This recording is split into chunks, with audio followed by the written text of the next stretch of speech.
नमस्कार, next eyes Hindi के HOD अंक में आपका स्वागत है। आइए चर्चा करते हैं आज की पहली न्यूज के ऊपर। इस न्यूज को प्रेस इन्फॉर्मेशन ब्यूरो ने कवर किया था और ये इंफ्रास्ट्रक्चर सेक्टर की न्यूज है जो जीएस पेपर 3 के अंतर्गत शामिल होगी, इकोनॉमी सेक्शन के अंतर्गत। न्यूज ये है कि कैबिनेट ने राष्ट्रीय रोपवे विकास कार्यक्रम पर्वतमाला परियोजना के अंतर्गत उत्तराखंड राज्य में गोविंद घाट से हेमकुंड साहिब जी 12.4 किलोमीटर तक रोपवे परियोजना के विकास को मंजूरी दी है। प्रधानमंत्री श्री नरेंद्र मोदी की अध्यक्षता में सीसीईए यानी cabinet committee on economic affairs यानी आर्थिक मामलों की मंत्रिमंडल कमेटी ने गोविंद घाट से हेमकुंड साहिब जी जो 12.4 किलोमीटर रोपवे परियोजना के निर्माण को मंजूरी दे दी है। इस परियोजना को डिजाइन, निर्माण, वित्त, संचालन, हस्तांतरण यानी डीबीएफओटी टेक्निक बनाया जाएगा। इसका नाम याद रखिएगा, कभी कभी यूपीएससी स्टेटमेंट फॉर्म में क्वेश्चन पूछ लेता है किस आधार पर किस मोड पर इसको विकसित किया गया है या जाएगा, और जिसकी कुल पूंजी लगभग 2703.13 करोड़ रुपए होगी। वर्तमान में हेमकुंड साहिब जी की यात्रा गोविंद घाट से 21 किलोमीटर की चुनौतीपूर्ण चढ़ाई है और इसे पैदल या पालकी द्वारा पूरा किया जाता है। और प्रस्तावित रोपवे योजना हेमकुंड साहिब जी के अंतिम दर्शन करने वाले तीर्थयात्रियों को फूलों की घाटी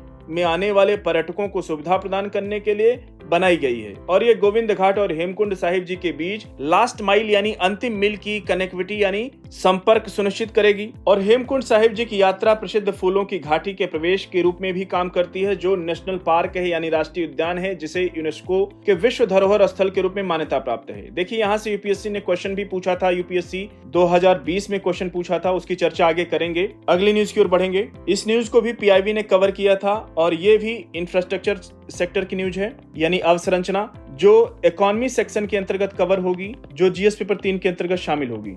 अवसंरचना न्यूज ये है कि कैबिनेट ने राष्ट्रीय रोपवे विकास कार्यक्रम के अंतर्गत उत्तराखंड में सोनप्रयाग से केदारनाथ जो कि 12.9 किलोमीटर तक का रोपवे परियोजना पर्वतमाला परियोजना के विकास को मंजूरी दी है। अभी आप यहाँ पे देख सकते हैं इस रूट को दिखाया गया है। गौरीकुंड तक तो पर्यटक यहाँ अपनी कार से जा सकते हैं। गौरीकुंड से यात्रा शुरू होगी जो जंगल चट्टी तक तय करेंगे, फिर अगला पड़ाव होगा भीमबली तक, फिर अगला लिन चौड़ी तक, फिर केदारनाथ बेस कैंप में पहुंच जाएंगे आप। उसके आगे मंदिर दिखेगा और यहाँ पे मंदाकिनी रिवर बहती है। याद रखिएगा, ज्योग्राफी पॉइंट ऑफ व्यू से क्वेश्चन यूपीएससी पूछ सकता है और इसकी चर्चा हम आपको यूपीएससी द्वारा पूछे गए 2020 में क्वेश्चन पूछा गया था, उसको दिखाएंगे अभी आगे। केदारनाथ उत्तराखंड राज्य के रुद्रप्रयाग जिले में 11,968 फीट यानी 3,583 मीटर की ऊंचाई पर स्थित 12 पवित्र ज्योतिर्लिंगों में से एक है। 11 ज्योतिर्लिंगों का भी नाम याद रखिएगा लोकेशन के साथ, किस राज्य में स्थित है। हो सकता है आर्ट एंड कल्चर में यूपीएससी क्वेश्चन पूछ ले। सोनप्रयाग से केदारनाथ 12.9 किलोमीटर यानी 12.9 किलोमीटर रोपवे परियोजना के निर्माण से एक दिशा में यात्रा का समय लगभग 8 से 9 घंटे घटकर अब लगभग 36 मिनट रह जाएगा। जहां पहले 8-9 घंटे लगते थे अब वहां केवल लगभग 40 मिनट लगेंगे। और ये बुजुर्ग यात्रियों को ध्यान में रखते हुए बनाया गया है और सरकार का कहीं ना कहीं पर्यटन को जो बढ़ावा देने का है, पर्यटन स्थलों को विकसित करने का जो उद्देश्य है, क्योंकि पर्यटन से रोजगार क्रिएट करना है, नौकरियां, क्योंकि वहां पे जितने भी पर्यटक जाएंगे वहां पे सर्विस सेक्टर का डेवलपमेंट होगा, रेस्टोरेंट की डिमांड बढ़ेगी, वस्तुओं की डिमांड बढ़ेगी, इसलिए सारी एक्सरसाइज की जा रही है सरकार के द्वारा। अब आइए चर्चा करते हैं जो यूपीएससी 2020 में क्वेश्चन पूछा था इस स्थल से जुड़ा हुआ। यूपीएससी 2020 में पूछा था, ए सीरीज का क्वेश्चन था, क्वेश्चन नंबर 77। निम्नलिखित में से कौन से ऐसे सर्वाधिक संभावनीय स्थान है जहां कस्तूरी मृग अपने प्राकृतिक आवास में मिल सकता है। इन्वायरमेंट सेक्शन का ये क्वेश्चन था। पहला है आस्कोट वन्य जीव अभ्यारण्य, दूसरा है गंगोत्री नेशनल पार्क, तीसरा है किशनपुर वन्य जीव अभ्यारण्य, चौथा है मानस नेशनल पार्क। नीचे दिए गए कोड का प्रयोग कर सही उत्तर आपको बताना है। ऑप्शन ए केवल 1 और 2, ऑप्शन बी केवल 2 और 3, ऑप्शन सी केवल 3 और 4, ऑप्शन डी केवल 1 और 4।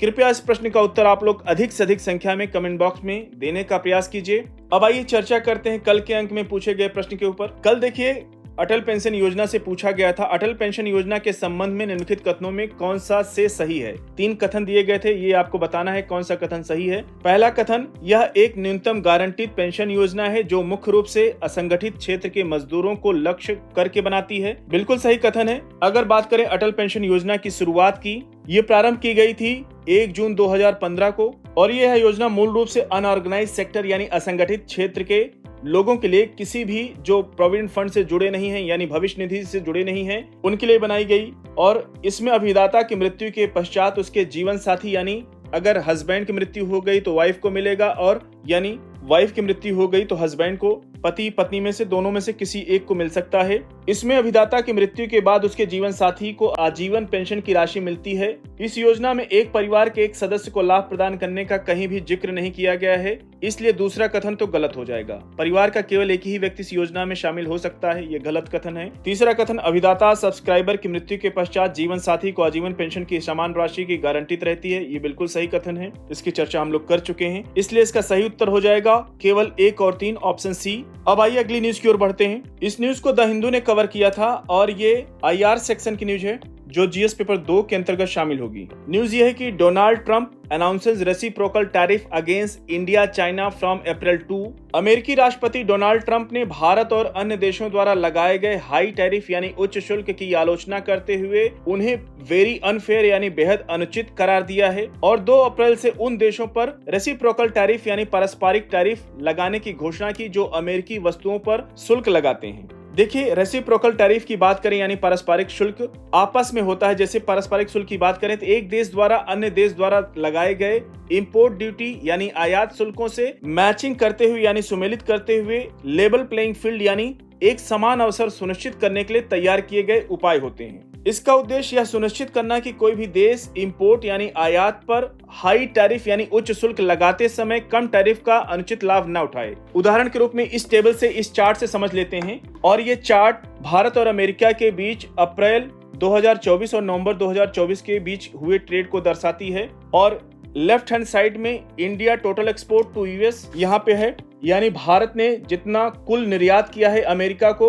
उनके वस्तुओं का टेबल है। और अगर बात करें टोटल निर्यात की तो लगभग 53 अरब डॉलर यानी 52.9 अरब डॉलर का एक्सपोर्ट किया था भारत ने अमेरिका को। और वहीं राइट साइड में इंपोर्ट्स यानी आयात की टेबल है। आयात किया था भारत ने अमेरिका से लगभग 30 अरब डॉलर का। बात करें अगर टोटल फिगर वैल्यू की तो 29.6 अरब डॉलर का होता है। अगर मान लीजिए भारत ने अमेरिका से इलेक्ट्रिक मशीनरी एक्सपोर्ट किया है 7.6 अरब डॉलर का और उसके बदले मंगाया है minerals, fuels and oils 3.9 Arab dollar का, जो अमेरिका से मंगाया है, अमेरिका ने उसके ऊपर कम टैरिफ लगाया है, तो भारत को वस्तु ज्यादा महंगी नहीं मिली है आयात करते समय। लेकिन भारत ने इलेक्ट्रिकल मशीनरी अगर एक्सपोर्ट किया है अमेरिका को तो अमेरिका ने कम टैरिफ शुल्क लगाया है ताकि भारत की वस्तु की अधिक से अधिक डिमांड हो, वहां अधिक बिक सके। अगर भारत वहां अमेरिका से जो इंपोर्ट करेगा उसके प्रोडक्ट पर अगर टैरिफ रेट को ऊंचा कर देगा तो अमेरिकी गुड्स महंगे बिकेंगे, जिनकी डिमांड कम होगी, कम सेल होगी। कुल मिला के ये ध्यान में रखना है, इसको बोलते हैं रेसिप्रोकल टैरिफ यानी पारस्परिक शुल्क। अगर आप अधिक महंगा लगाएंगे, भारत यदि हाई टैरिफ लगाएगा तो अमेरिका भी इसके बदले में रेसिप्रोकल होते हुए यानी पारस्परिक शुल्क लगाएगा, वो भी हाई टैरिफ वैल्यू चार्ज करेगा। और बात करें प्रीशियस स्टोन की तो भारत ने 6.3 अरब डॉलर का एक्सपोर्ट किया है अमेरिका को। फार्मास्यूटिकल यानी दवाओं का लगभग 5.9 अरब डॉलर का एक्सपोर्ट किया है। वहीं इंपोर्ट में बात करें प्रीशियस स्टोन मेटल मंगाया है अमेरिका से, भारत ने इंपोर्ट किया है 3.2 अरब डॉलर का। न्यूक्लियर रिएक्टर्स और बॉयलर्स मंगाया है 2.8 अरब डॉलर का। तो कुल मिला के ये कंसेप्ट इंपॉर्टेंट है, रेसिप्रोकल टैरिफ को जान लीजिए, हो सकता है यूपीएससी स्टेटमेंट फॉर्म में क्वेश्चन पूछ लिए, तैयार रहिएगा। अब अगली न्यूज की ओर बढ़ेंगे। इस न्यूज को इंडियन एक्सप्रेस ने कवर किया था और ये गवर्नमेंट स्कीम यानी सरकारी योजनाओं से जुड़ी हुई न्यूज है जो GS पेपर 2 के अंतर्गत शामिल होगी। न्यूज ये है कि ₹2,500 पर month pay out for Delhi women annual income cap set at ₹3 lakh. फरवरी 2025 में जब दिल्ली में चुनाव हो रहे थे तो भारतीय जनता पार्टी यानी बीजेपी ने वादा किया था दिल्ली की महिलाओं से, जैसे ही अगर हम सत्ता में आ जाती है हमारी पार्टी तो हम दिल्ली की महिलाओं की जिनकी इनकम 3 लाख रुपए से अधिक नहीं है उनको हम हर महीने यानी प्रत्येक महीने 2,500 रुपए, 2,500 रुपए हम भुगतान करेंगे। इसलिए महिलाओं ने चढ़ बढ़ करके हिस्सा लिया वोटिंग में और बीजेपी को जिताया। उसी को ध्यान में रखते हुए भारतीय जनता पार्टी अपना वादा पूरा कर रही है। वैसे भी अंतर्राष्ट्रीय महिला दिवस 8 मार्च को आ रहा है, उसकी देखते हुए बीजेपी ने यहाँ पे इस स्कीम को लॉन्च कर दिया है। दिल्ली की महिला समृद्धि योजना के अंतर्गत 3 लाख रुपए तक की वार्षिक आय वाली महिलाओं को 2,500 रुपए मासिक भुगतान मिलेगा। इस योजना के अंतर्गत केवल 18 से 60 वर्ष की आयु की महिलाएं ही शामिल हो सकेंगी। जो इससे अधिक हैं, जो इससे कम हैं, वो इसका बेनिफिट नहीं उठा सकती। और ये जो अनुदान प्राप्त कर सकेंगे, जिनके पास, वही लोग अनुदान प्राप्त कर सकती हैं जिनके पास गवर्नमेंट नौकरी यानी सरकारी नौकरी नहीं है। जो महिलाएं अन्य सरकारी स्कीम का फायदा नहीं उठा रही हैं, उनको ये मिल सकेगा। अन्य सरकारी वित्तीय सहायता प्राप्त नहीं कर रहे हैं, उनको मिलेगा। सरकार ने अनुमान लगाया है कि लगभग 15 से 20 लाख महिलाएं हैं जो इस स्टैंडर्ड को पूरा कर सकेंगे। उन्हीं को 2,500 रुपए पर मंथ देना होगा,